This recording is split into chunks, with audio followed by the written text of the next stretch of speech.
Hey there, Legal Tea listeners. This is your host, Jenny Roselle.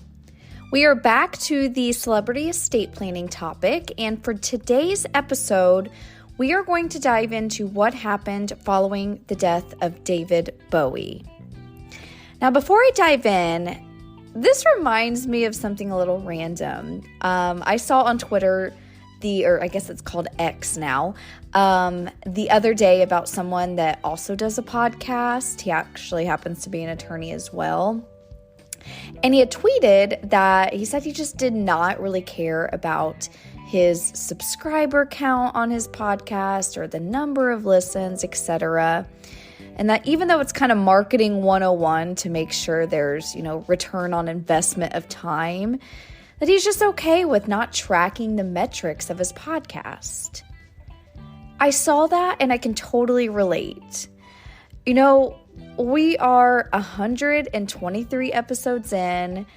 If I truly cared about my subscriber count and the number of listens, etc., I probably should have bought way back when fancy equipment like microphones to make my audio better and market my podcast better, etc. But I just don't care about my metrics either. I'm not doing this podcast to try and make it big and turn it into turn myself into a full-time podcaster. I do it instead to just get good, factual, solid content out there on estate and elder law. And you know what? I know people listen because people all the time, family, friends, clients, professionals, they will mention to me, I liked the episode on X, Y, and Z, or I heard you talk about ABC on your podcast. I say all of this basically to say I have no idea if most of my listeners are in their 20s and 30s, or if they're above 50, or if they're mostly female or mostly male. You get my point. I don't know my listeners. So when I say David Bowie, or really anytime I do this celebrity estate planning type of episode on someone kind of from a little bit back in the day, I have no idea if my listeners know who these people are. So that's why I always spend a little time at the beginning just to go over a little bit about the person, not only to maybe drop some fun facts about the person, but also for anyone that may not know who we're talking about. All of that to be said, let's talk about David Bowie first as a person before we talk about what happened following his passing estate-wise. So first and foremost, according to his Wikipedia page, did you actually know that David Bowie is not his legal name? His real name is David Robert Jones. So there's your fun fact for the day if you didn't know that. I didn't know that. For those that didn't know who David is, or that don't know who David is, I should say, he did a bit of everything. Singing, songwriting, musician, acting, all the things. Hailing from London, England, his musical interest really began in the 1960s. At the age of 15, he actually started his first band called the Conrads, that starts with a K, so Konrads. After the Conrads, he joined another band called the King Bees. He was soon introduced to someone that helped him with his very first single called Liza Jane.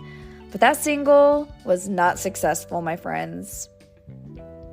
He then joined yet another band, this time called the Manish Boys? Not sure how to say that, but again, he didn't stay too long because he dropped them and joined a band called the Lower Third. Around this time, his then manager helped him secure a contract with Pi Records, and it was about that time that he actually started going by David Bowie. He released a new single that, again, flopped. Poor guy, right? Now, to help kind of expedite things, he jumped around some more until 1969, which is when he got his first big hit. That's when his famous song, Space Oddity, got released, and it landed in the top 5 in the United Kingdom. This same year, he met his first wife, Angie Barnett, and not long later, they married in 1970. They were married for 10 years. They ended up getting divorced in 1980. But of their marriage, they did have a child named Duncan, who was born in 1971. So really from the 1960s through the very early 1980s, David put out a lot of big hits and became incredibly well known. In a Rolling Stone article, they said, quote, "Selecting David Bowie's single greatest song is no easy task. Between 1969 and 1983, the man churned out brilliant music at a furious pace," end quote. You know what's kind of funny about reading that is, I was going to name drop a few of his top songs, but I was comparing a few different ranked lists or lists that showed ranked songs. One was from Rolling Stones, one was from Billboard, one was from a website called Mojo. I'm not kidding. They all listed different songs in different orders. And honestly, that probably perfectly shows how talented David was because all of these lists had different songs. So what I'm just going to say is check out his music. And not only his music, but he was also in a ton of movies as well. So check those out too. While in his early 40s, David met Iman in 1990 while in Los Angeles on tour, and they later married in 1992. Of their marriage, they had one child, so that would be David's second child, named Alexandria. She went by Lexi, and she was born in 2000. They remained married until David's death in 2016.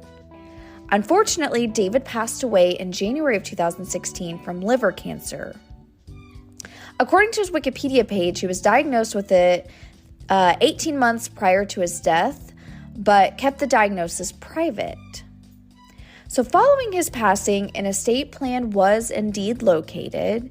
And what happened estate-wise went a little something like this. So David had created a last will and testament that was executed in 2004. It was about 20 pages in length, which seems to me very short, very brief, for someone that reportedly left an estate of around $100 million. One of the stinky parts of having just a last will and testament and not further planning like trust planning, for example, is that the administration of the assets that the will applies to is taken care of through a public court process called probate. According to the law office of Manish Bhatia, I'm sorry if I mispronounced your name, who is an estate planning attorney in Evanston, Illinois, he had actually wrote a blog on David Bowie's estate. But according to his blog, David's will was filed in the Surrogates Court in Manhattan, New York on January 29th, 2016. So like I said, since probate is a public court process, we know detail for detail, fortunately or unfortunately, I'm not really sure, detail for detail what he had spelled out in his will. So let's talk about it. First, David left a few very specific gifts. In my little lawyer world, they are called specific bequests with a B. They are things that are really specific that you want to have happen. So David had a few of these things, which were, according to New York Times, first, he left $1 million to his child's nanny, Marion Skeen. He left $2 million to his longtime friend and assistant, Corinne Schwab, who I think she goes by Coco. He also left Corinne, or Coco, his stock in a company called Opossum Inc. But funny thing about this is I actually Googled to see what Possum Inc. was and found an article on mirror.co.uk. It's in the source links for this episode. But that article was saying that there's a theory out there that this mystery company was David basically giving everyone a last laugh. The article actually says, quote, "The company has zero public disclosures, doesn't trade stock on any market, and there is no information to be found anywhere. However, A possum is a small marsupial with a propensity to play dead when he doesn't want to deal with the situation confronting him, end quote. So yeah, that is a little suspicious, right? And I can see why some may think that David is playing a joke on Coco. And back to the list of really specific things before anything else, he also left his penthouse in Manhattan to his wife, Iman. Now, everything else of his mega estate was split in like a percentage manner, which again, in my lawyer world, is often referred to as a residuary distribution. So it's kind of like, whatever's left over after those specific things is split up like this. So it's often in like fractional, like fractions or percentages. The rest of his estate that wasn't specifically documented, like when I said like $1 million to his nanny, $2 million to his friend Coco, that sort of stuff, everything else in his estate went like this. Half of his, and by the way, remember, of his $100 million estate, half of his estate went to his wife, Iman. 25% or a fourth went to his son, Duncan. And 25% or a fourth went to his daughter, Alexandria, Lexi, through what is called a testamentary trust, which we've talked a lot about before here on Legal Tea. Because at the time that she inherited, she was under the age of 18. It's also reported, by the way, all of this is from the New York Times article, that he also left Lexi, through this testamentary trust, a house in Ulster County, New York. So that was also part of her inheritance. Now, a couple last notes. It seems there was no drama or fighting after David passed away, because I researched the heck out of David's estate, and I did not see any articles mention anything about anyone fighting. So huge kudos to the family and to the executor for keeping things civil. And by the way, on that note about executors, so David's will actually named 2 executors, his business manager, William Zeisblast. I'm just probably butchering several people's names in this episode. So William, and a lawyer in London named Patty Grafton Green. Now, it's reported that Patty Grafton Green resigned, which left William, his business manager, as the sole executor. The second and last thing I wanted to briefly chat about was David's wishes as it related to the disposal of his body. According to New York Times, David stipulated in his estate plan that he, 1, did not want a funeral service, and 2, wanted his body shipped to Bali, Indonesia, to be cremated there, quote, in accordance with the Buddhist rituals of Bali, end quote. Now, it further stipulated that if cremation in Bali was not able to be accomplished, he wanted at the very least his ashes scattered in Bali. So, according to The Guardian, his body was cremated in New Jersey, but his ashes were indeed spread via a Buddhist ceremony in Bali.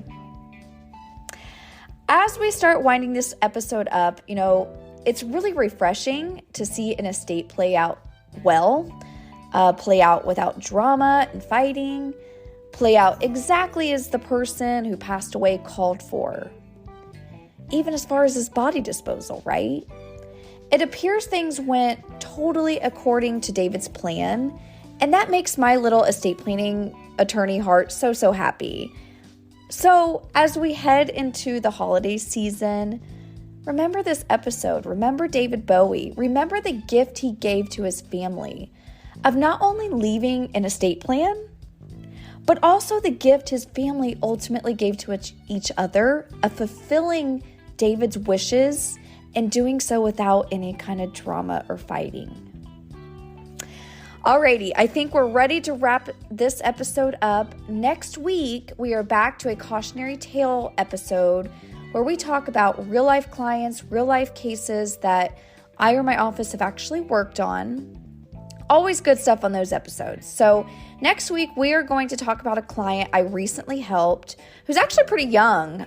They're in their 30s. They're actually younger than me. I'm 35, approaching 36 very rapidly. But they're in their early 30s. But sadly, the wife lost her parents when she was younger. And when her parents passed, they had created in their estate plan a trust for their kids. And of course, my client included as being one of their children. Really, they did so to protect the inheritance from minor children being a bozo with money. Well, I recently reviewed the trust for her, and I was like, well, this would be a good one to talk about on Legal Tea. Oh, sounds like my dog Flossie wants to chime in on this episode. So, tune in for that next week, my friends. And until then, take care and be well.